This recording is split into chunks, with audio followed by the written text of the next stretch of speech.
কাশ্মীরের হিমেল বাতাস বইছিল। সরু পথ ধরে দুটো জিপ এগিয়ে যাচ্ছিল। জিপের ভেতরে 4 জন বন্ধু, অভ্র, ঈশানী, রুদ্র আর পারমিতা। কলকাতা থেকে তারা কাশ্মীর ভ্রমণে এসেছে।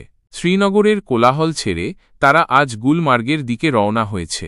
পাহাড়ের বুক চিরে আঁকাবাঁকা পথ, দুপাশে দেবদারু আর পাইনের সারি। সূর্যের আলো গাছের ফাঁক দিয়ে এসে পড়ছিল, এক মায়াবী পরিবেশ সৃষ্টি হয়েছিল। অভ্র চালাচ্ছিল, পাশে ঈশানী। পেছনের সিটে রুদ্র আর পারমিতা নিজেদের মধ্যে গল্প করছিল। ঈশানী বলল, জানিস তো অভ্র, কাল রাতে হোটেলে একটা অদ্ভুত স্বপ্ন দেখলাম।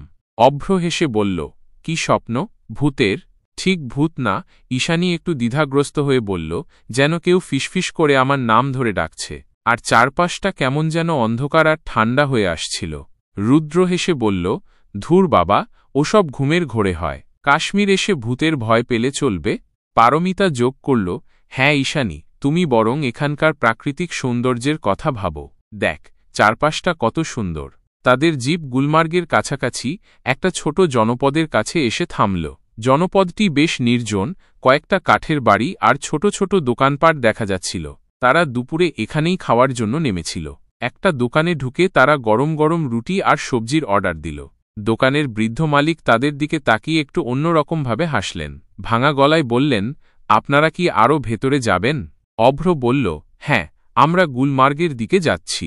বৃদ্ধ কিছুক্ষণ চুপ করে থেকে বললেন, সাবধানে যাবেন বাবা, আজকাল পথঘাট ভালো না, শুনেছি নাকি রাতের বেলা খারাপ কিছু ঘোরাঘুরি করে।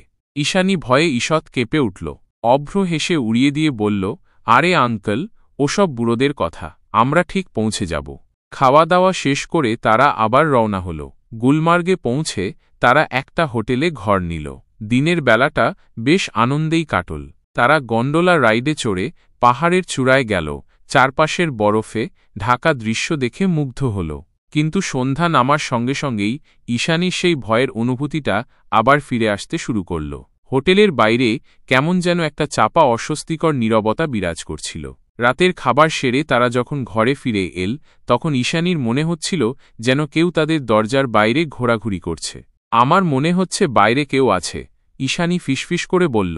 অভ্র দরজা খুলে বাইরে উঁকি মারল। কই, কেউ তো নেই। রুদ্র বলল, তুমি শুধু শুধু ভয় পাচ্ছিস ঈশানী, চল ঘুমিয়ে পড়ি। কিন্তু ঈশানীর ঘুম আসছিল না। তার মনে হচ্ছিল সেই ফিসফিসানিটা আবার শুনতে পাচ্ছে, যদিও এবার সেটা আরও স্পষ্ট আর ভয়ঙ্কর, যেন কেউ তার কানের কাছে মুখ এনে কথা বলছে। হঠাৎ করেই ঘরের আলো নিভে গেল। চারপাশ ঘুটঘুটে অন্ধকারে ঢেকে গেল। একটা ঠান্ডা স্রোত যেন তাদের শরীর ছুঁয়ে গেল। কি হল? পারমিতা ভয়ে আঁতকে উঠল। অভ্র তার মোবাইল ফোনের টর্চলাইট জ্বালাল। আলোটা কাঁপছিল। মনে হয় কারেন্ট চলে গেছে, অভ্র বলল। ঠিক তখনই দরজায় মৃদু কড়া নাড়ার শব্দ শোনা গেল। কে? রুদ্র জিজ্ঞাসা করল। কোনো উত্তর এল না, শুধু দরজায় আবার কড়া নাড়ার শব্দ। অভ্র সাবধানে দরজার কাছে এগিয়ে গেল। দরজার ফাঁক দিয়ে বাইরে দেখার চেষ্টা করল, কিন্তু কিছুই দেখতে পেল না। কেউ নেই তো, অভ্র বলল। কিন্তু কড়া নাড়ল কে? ঈশানীর গলা ভয়ে কাঁপছিল। অভ্র দরজা খুলে বাইরে পা রাখল। অন্ধকার করিডোরটা নিস্তব্ধ, কোনো সাড়া শব্দ নেই। সে কয়েক পা এগিয়ে গেল, কিন্তু কাউকে দেখতে পেল না। হঠাৎ করেই পিছন থেকে একটা ঠান্ডা হাতের স্পর্শ অনুভব করল অভ্র। সে চমকে ঘুরে দাঁড়ানোর আগেই কেউ যেন তার মুখে একটা ভেজা কাপড় চেপে ধরল। তীব্র একটা গন্ধ তার নাকে এল, তারপর সব অন্ধকার হয়ে গেল। ভেতরে ঈশানী, রুদ্র আর পারমিতা উৎকণ্ঠায় অপেক্ষা করছিল। কিছুক্ষণ পর যখন অভ্র ফিরে এল না, তখন তারা ভয় পেয়ে গেল। অভ্র এত দেরি করছে কেন? পারমিতা বলল। ঠিক তখনই দরজার বাইরে আবার সেই কড়া নাড়ার শব্দ। এবার শব্দটা আরও জোরালো, আরও ভয়ঙ্কর। রুদ্র সাহস করে দরজা খুলতে গেল। ঈশানী তার হাত ধরে টেনে বলল, না রুদ্র, যেও না। কিন্তু রুদ্র শুনল না। সে দরজা খুলে বাইরে পা রাখল। সঙ্গে সঙ্গেই একটা বীভৎস চিৎকার শোনা গেল। ঈশানী আর পারমিতা ভয়ে জমে গেল। তারা দরজার দিকে তাকিয়ে দেখল, রুদ্র দরজার সামনে দাঁড়িয়ে কাঁপছে। তার চোখ বিস্ফারিত, মুখের পেশি শক্ত হয়ে গেছে।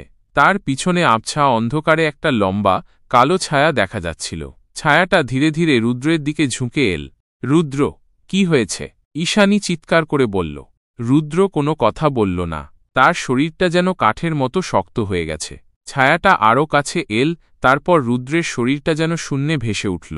একটা অস্ফুট আর্তনাদ বেরিয়ে এল তার গলা থেকে, তারপর সব নীরব। ঈশানী আর পারমিতা চিৎকার করে পিছিয়ে গেল।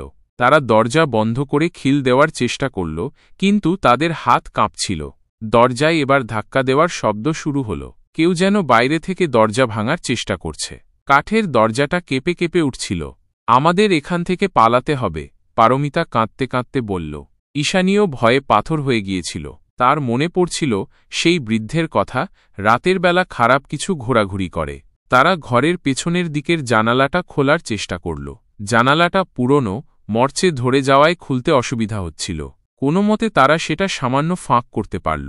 বাইরেও অন্ধকার, শুধু দূরে পাহাড়ের চূড়ায় চাঁদের আবছা আলো দেখা যাচ্ছিল। হঠাৎ করেই দরজার ধাক্কা আরও জোরালো হল। একটা বিকট শব্দে দরজার একটা অংশ ভেঙে গেল। ভাঙা জায়গা দিয়ে একটা ঠান্ডা, কুৎসিত হাত ভেতরে প্রবেশ করল। লম্বা, সরু আঙুলগুলো যেন কোনো মৃত মানুষের হাত। ঈশানী আর পারমিতা আর্তনাদ করে উঠল।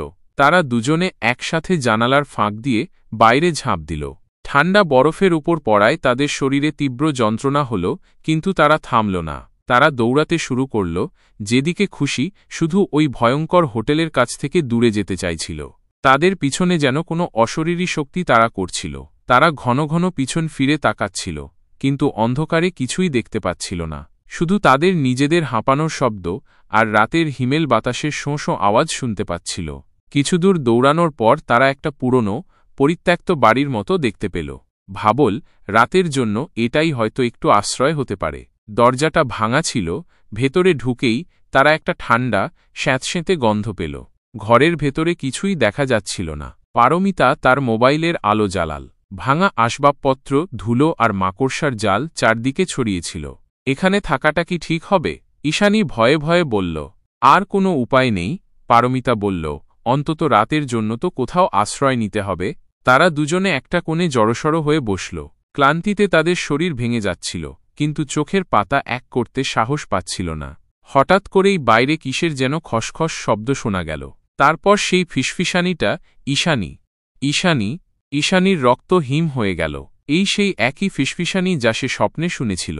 শব্দটা ক্রমশ কাছে আসতে লাগল। মনে হচ্ছিল যেন কেউ জানালার বাইরে ঘোরাঘুরি করছে।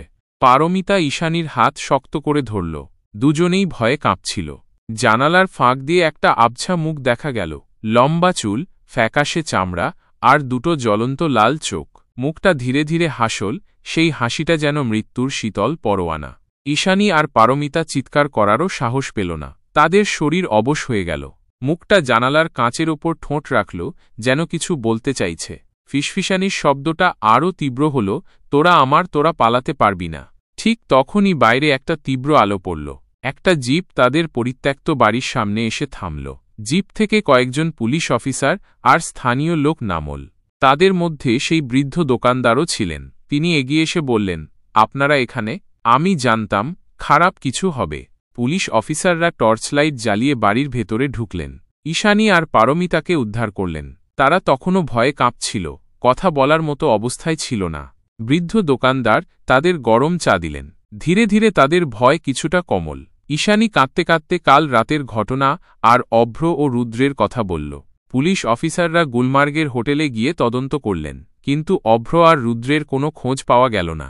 হোটেলের রেজিস্টারে তাদের নাম ছিল, কিন্তু তাদের ঘরের দরজা ভেতর থেকে বন্ধ ছিল। দরজা ভেঙে ভেতরে ঢুকে দেখা গেল ঘরটা সম্পূর্ণ খালি। কোনো অস্বাভাবিকতা চোখে পড়ল না। স্থানীয় লোকেরা বলল, ওই এলাকায় বহু বছর আগে এক ভয়াবহ ঘটনা ঘটেছিল। এক ধনী পরিবারকে তাদের বাড়িতে নৃশংসভাবে হত্যা করা হয়েছিল। শোনা যায় তাদের আত্মা আজও ওই এলাকায় ঘুরে বেড়ায়। রাতে যারা একা থাকে তাদের ধরে নিয়ে যায়। ঈশানী আর পারমিতা কলকাতায় ফিরে এল, কিন্তু সেই ভয়ঙ্কর রাতের স্মৃতি তাদের তাড়া করে বেড়াতে লাগল। তারা দুজনেই রাতে ঘুমাতে পারত না। ঘুমের ঘোরে সেই ফিসফিসানি আর জ্বলন্ত লাল চোখ দেখতে পেত।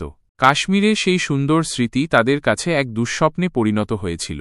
তারা বুঝতে পেরেছিল প্রকৃতির শান্ত সৌন্দর্যের আড়ালে লুকিয়ে থাকতে পারে গভীর অন্ধকার আর অশরীরী ভয়। আর সেই ভয় হিমেল বাতাসের মতো আজও তাদের শ্বাসরুদ্ধ করে তোলে। তারা জানে কাশ্মীরের পাহাড় হয়তো তাদের বন্ধুদের কেড়ে নিয়েছে, আর তাদের নিজেদেরও মুক্তি মেলেনি সেই রাতের আতঙ্ক থেকে। তারা হয়তো বেঁচে আছে, কিন্তু তাদের আত্মা সেই ভয়ঙ্কর রাতের বন্দী হয়েই রয়ে গেছে।